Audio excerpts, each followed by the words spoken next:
The market for sports trading cards is booming. Sports is a lot of people's escape. Why not invest in a player as opposed to investing in a stock? The top 25 most expensive cards in history were sold in the last 2 years, including an Honus Wagner card sold for over $6.6 million. A lot of us have been holding on these cards for 30 years, hoping someday that they'd be worth something, hoping someday I could say I told you so. Big-time investors like hedge funds are also in on it. They've begun buying trading cards as alternatives to equities. It's culture as an asset. It's nostalgia as an asset. So, how did trading cards balloon into a multi-billion-dollar industry? And why are both everyday people and big-name investors turning to trading cards as investment assets? This is Niche Markets, a series that examines small, lesser-known markets that, despite their size, punch well above their weight. In front of us, we have a bunch of cards, one of them being as early as the 1934, a famous card called the Gaudi, all the way down to Honus Wagner and Joe DiMaggio. If we believe that they are authentic, we'll send them in to get graded.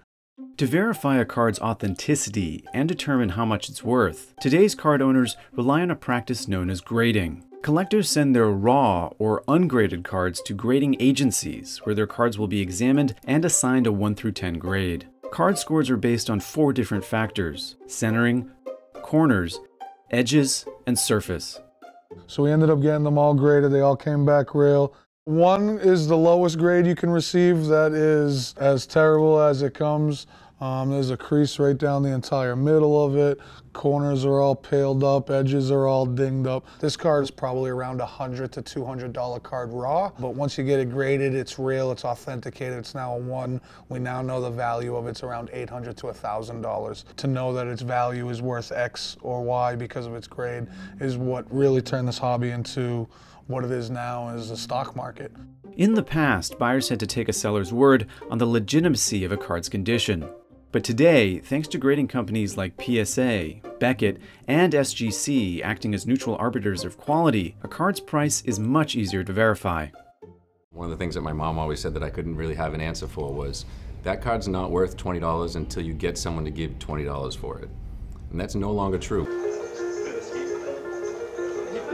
Bert Duveau, Jesse Duveau, and Jeffrey Ferraro are the owners of Fresh Pulls, a trading card shop located in the outskirts of Boston.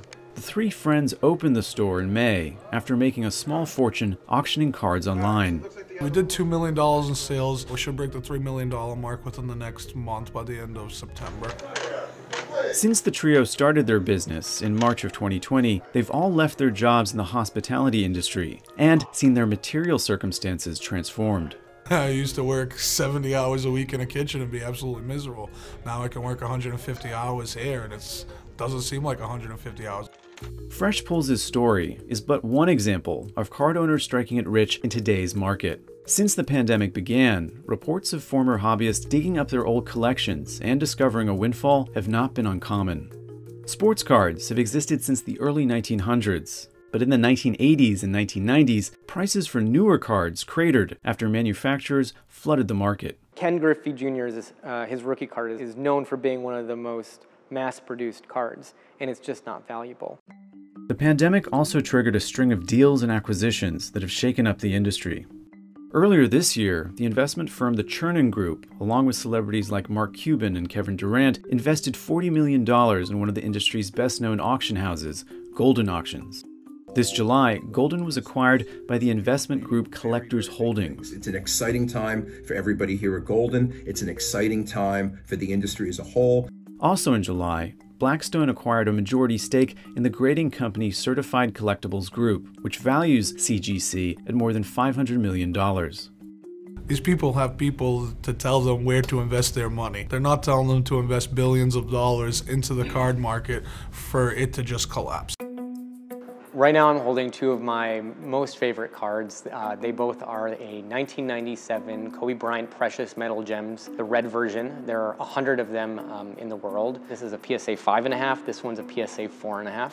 This card right here I bought for $13,000 is probably worth between $160,000 and $200,000. Lior Avidar was an avid card collector when he was younger, especially for Kobe Bryant cards, but he didn't return to the hobby until 2016. I went on eBay And the first box of cards that I went and looked for was the EX2000. I had never gotten that Kobe Bryant green card that that I really wanted when I was young.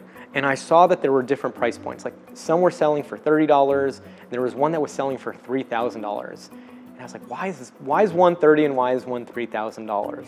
Avidar, who has a background in finance, saw opportunity in the inefficient way in which pricing was determined. And I remember seeing that the probability, the expected value was positive, meaning if I kept buying the boxes and probabilistically I will get the Kobe Bryant card and then I sell it on eBay, I'll make $10 to $20 a box. After 5 years of buying and selling cards, Avidar turned his passion into a business. In March of 2020, Avidar launched Alt, which aims to be a sort of Coinbase for collectibles, where users can buy and sell cards just like more conventional assets. Alt brands itself as a modern financial institution that allows people to invest in things they're passionate about, just like stocks. When you log into Alt, it feels a lot like Coinbase or Robinhood or Fidelity. In real time, you can actually see how much your portfolio is worth. Similar to how Zillow uses its Zestimate figure to track home prices, Alt created the Alt value to track card prices. The number one question when people start getting into cards is how much are my cards worth? The whole point of the Alt value is to give people confidence around the values and just increase some of the transparency that exists in the ecosystem, but just hasn't been brought out and democratized on the internet so far. Alt is just one of a new crop of digital services catering to the rapidly growing trading card market. Collectible and Dibs allow users to buy and trade fractional shares of cards. Star Stock brands itself as a stock market for sports cards. All right, guys, good luck, good luck, good luck, good luck. Fresh Pulls has made most of its money by hosting a relatively new type of online auction called case breaking. Patriot, Julian Edelman, and a kid reporter. Nothing there to start. Case breaking is essentially gambling on unboxing videos. A break involves groups of collectors co-investing in a case inside of which are packs of cards, and then watching a live stream of the unboxing. Peyton, my boy, man. Rookie!